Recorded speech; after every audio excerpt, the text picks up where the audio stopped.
예, 우주미아 한동훈? 누구의 얘기일까요? 자, 홍준표 대구시장의 언급이 SNS 글이고요. 자, 100번, 1000번이든 거부권 행사할 수 있다라고 얘기한 사람, 이철규 국민의힘 의원입니다. 자, 국민의힘 소식 두 가지 준비했는데 먼저 계속해서 한동훈 전 비대위원장에 대해서 비판을 쏟아냈던 홍준표 대구시장의 발언부터 듣고 시작하시죠. 한동훈 장관 이야기는 별로 하고 싶어하지 않으시는 것 같고 말을 그래 하면 안 되죠. 어? 방자합니까? 아이고 이전화 끊읍시다. 이상하게 말을 돌려가지고 아침부터 그래서. 아이고 죄송합니다. 아니 그러면요, 아이고, 홍 시장님. 홍 시장님. 예. 아니 전화 이렇게 끊으시면 안 되죠. 청취자들이 듣고 어머, 끊으셨어요 지금? 한동훈 비대위원장에 대해서는 일체 말 안 하죠. 대통령이 지금 임기가 2년도 안 지났는데. 그러니까요. 그게 자기 조사한다는 게 그게 상식적으로 말이 됩니까?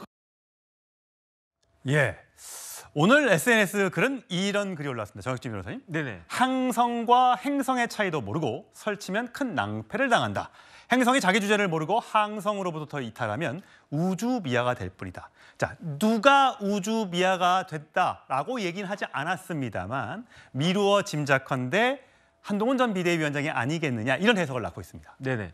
그런데 항성도 있고 행성도 있죠. 그거는 뭐 당연히 다 아는 거고. 그런데 저는 어떤 생각이 드냐면 홍준표 시장이 굉장히 지금 2024년인데 시대착오적인 생각을 하고 있는 것이 아닌가. 왜냐하면 지난번에는 뭐라고 이야기했습니까? 폐세자 운운했잖아요. 예. 지금이 조선시대입니까? 세자가 있게. 그다음에 이 항성, 행성도 비슷하다고 생각이 되는 게 결국은 한동훈 비대위원장을 행성에 비유하고 대통령을 항성에 비유하는 거 아닌가, 그런 생각을 할 수밖에 없는데, 항성인지 행성인지를 결정하는 주체는 그것이 지금 2024년 현재 대통령입니까? 저는 그렇게 생각 안 하거든요. 어떤 사람이, 어떤 정치인이 항성인지 아니면 행성인지를 결정하는 주체는 제 생각에는 국민이고 유권자고 시민이라고 생각을 하거든요. 그게 이제 이론적으로 더 맞지 않겠습니까? 그다음에 총선에서 당연히 그 국민의힘이 크게 졌고 거기에 대해서 한동훈 비대위원장이 책임을 져야 되는 건 사실이지만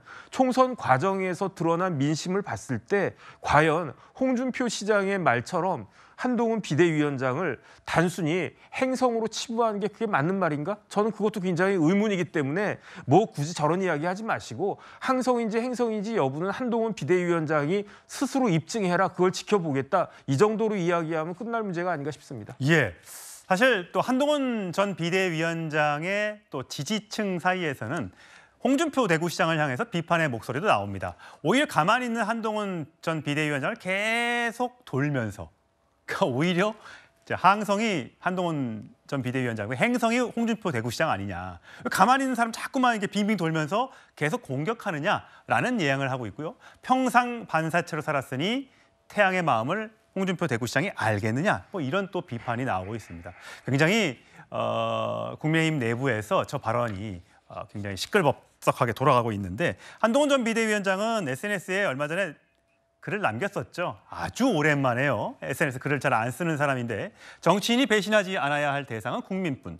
잘못 바로잡으려는 노력은 배신이 아니라 용기다. 자, 국민만 바라보고 나아가겠다라고 얘기를 했습니다. 자, 전수미 부위원장 보시기에는 홍준표 대구시장이 저렇게 하는 이유는 뭐 우리가 생각하는 그것 때문일까요? 3년 뒤에 대선을 생각해서 경쟁자로 보고 그렇기 때문에 이렇게 계속해서 저격을 하고 있다고 생각하세요? 뭐 대선의 가도를 누구나 정치인은 꿈꿀 수 있기 때문에 뭐 견제를 하는 거일 수도 있지만, 먼저 저는 홍준표 시장이 당의 어른으로서 한동훈이 망쳐놓은 당의 행태에 대해서 분노를 한다고 생각을 좀 해요. 한동훈 비대위원장 행태에 대해서 심평 변호사도 지적을 했죠. 스타카토 화법, 말을 계속 부족한 어휘들, 정치인으로서 지도자 자질이 굉장히 부족하다. 이건 바로 뭐 윤석열 대통령의 뭐 자문을 하고 계신다는 심평 변호사도 이렇게 신랄하게 비판을 했거든요.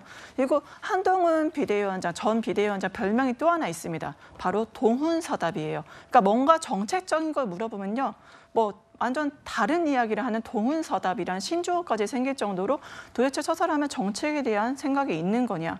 그리고 비대위원장 취임사에서도 본인이 당을 이렇게 비상시국이니 내가 바꾸겠다, 미래를 제시하겠다, 청사진을 제시하겠다가 아니라 나 총선 안 나간다, 그리고 이재명 나쁘다, 민주당 나쁘다, 운동권 청산하겠다, 누구를 비난하기만 하는 그런 쉬운 정치만을 보여왔던 부족한 지도자의 자질을 보여왔던 게 한동훈이기 때문에 아무래도 정치 원로이자 고수인 그런 홍준표 시장 입장에서는 그런 한동훈이 까면 안 되는데 얘가 왜 우리 당을 망쳐놓지? 우리 당에 그래도 보수의 품격이 있고 역사가 있는데 왜 이런 애가 굴러들어와서 이렇게 해집어 놓는 거지라는 그런 정치적 선배로서의 그런 속상한 마음들이 이제 반영이 충분히 된 게 아닌가. 한동훈은 지금 해야 될 거는 뭐 윤석열 대통령과 당권이나 대권 견제 사항에서 지금 오찬도 거절했잖아요.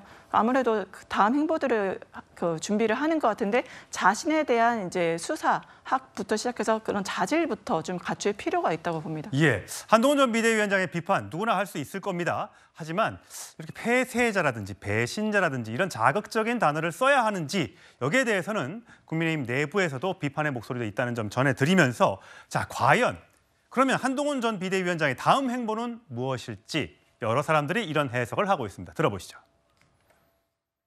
이 대통령 내분이 문제가 되기 때문에 한동훈 전 비대위원장이 국민 편에 서서 이건 아니다 이런 식으로 하면은 길도 있다. 그런데 그런 배짱이 있는지 그건 모르겠어요. 그래서 나는 홍준표 대구시장이 얼씬도 하지 마라 하는 것에 무게를 두고 있습니다. 얼씬 안 할 것 같아요? 못할 수도 있죠. 한동훈 위원장이 나온다 그러면은 국민의힘에서는 비상한 대책을 세울 수밖에 없고 그 방법이 하나로서 홍 시장이 당 대표로 출마하는 것도 생각할 수 있겠죠. 총선을 통해서 한 위원장이 이때 확보한 많은 우군들 있지 않습니까? 예. 이 우군들을 당연할 수 있는 세력을 가진 사람이 지금 국민의힘 내부에 누가 있겠습니까? 자, 김 교수님. 네. 이번에 국민의힘이 크게 졌는데 네. 한동훈 전 비대위원장의 우군이 많다라는 심평 변호사의 발언이 어떻게 들리시는지 하고 만약에 한동훈 전 비대위원장이 나오면 당선될 것 같으니 그걸 막기 위해서 홍준표 대구시장이 대구시장을 그만두고 당대표에 도전할 것이다 라는 전망 어떻게 들으셨어요? 일단 한동훈 위원장이 보면 이번에 비대위원장으로 들어왔잖아요. 예. 그렇기 때문에 어떻게 보면 당 대표격으로 정치 생활을 시작하신 거거든요. 그리고 선거라고 하는 한 3개월 정도 그 짧은 기간에 엄청나게 압축적인 그런 정치 경험이나 선거 경험을 다 가지게 됐기 때문에 사실은 지금 한동훈 위원장 같은 경우는 굉장히 지금 차기 이 대권에까지 나갈 만큼의 굉장히 큰 자산을 지금 만들었다고도 볼 수 있는 부분이 있거든요.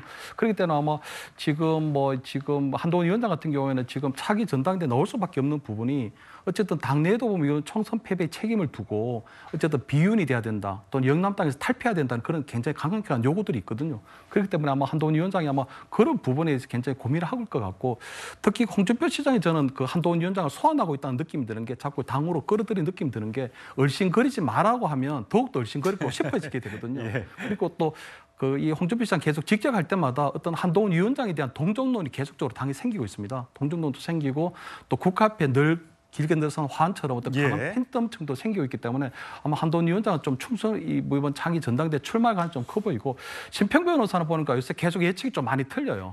예. 왜냐하면 지금 홍준표 시장이 대구 시장직을 그만두고 당대표 나온들 이길 수도 없고요. 또 대구 시민하고 약속이 된 임기가 있는데 그것을 그만두고 또 당대표로 나올 수 있는 부분도 아니거든요. 그렇다고 해서 당대표하고 대구시장을 함께 병행할 수도 없고 그렇기 때문에 저는 아마 차기 전당대에 지금 한동훈 위원장이 아마 출마 여부가 굉장히 다른 전당대 출마를 저울질을 하고 있는 어떤 나경원 전 의원이나 윤상현 의원이나 이런 부분들의 어떤 선택에도 상당히 영향을 미치지 않을까 그렇게 봅니다. 강 부위원장 보시기에는 홍준표 대구시장 지금 조금 전에 당대표 출마 얘기도 있었는데 또 이준석 대표 같은 경우는 홍 시장에 대해서 총리 어떻겠느냐. 물론 저희 채널이 단독 보도로 말씀드렸습니다만 대통령이 홍 시장에게 국무총리를 제안했지만 본인이 거절했다라는 얘기가 있었는데 이렇게 얘기하는 거는 두 사람의 이 홍준표 시장과 이준석 개혁신당 대표의 티키타카가 잘 맞아서 그런 겁니까?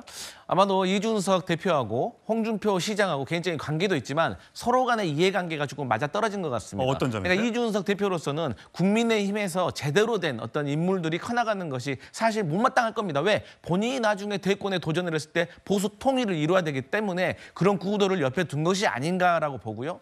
저는 홍준표 시장이 자꾸 한동훈 전 비대위원장을 공격하는 이유는 지금 현재 전당대회에서 앞으로 당권을 가져갈 사람을 본인이 대선 가도 전라도에서 유리하게 만들어줄 그런 지도부를 만들기 위해서 저는 지금의 플레이를 하는 것 같다. 그런데 그러한 의도가 결국에는 오히려 반대로 나비 효과처럼 한동훈이 다시 전당대회에 출마해서 그렇게 윤석열 대통령과 홍준표 시장이 본인에게 줬던 어떤 모욕이라든지 그런 것들을 증명해내는 당원들의 선택으로 증명해내는 어떤 그런 선택을 하게 만들지 않을까. 그래서 저는 그 세 가지 반증이 어떤 대통령과의 오찬 거절을 했던 것을 공개를 해버렸어요. 또 비대위원들과 식사를 했던 것도 공개를 해버리고 최근에는 비대위원장을 할 때 사퇴를 하려고 했다는 그 사실까지 공개했다는 것은 이게 공개되면 사실 누가 난처해지겠습니까? 윤석열 대통령이잖아요. 그리고 이러한 한동훈 비대위원장이 출마할 수도 있다는 뉘앙스 때문에 저는 나경원 당선인이 전당대회에 출마하는 것을 머뭇거리는 이유가 아닌가 저는 그렇게 해석을 해봅니다. 예.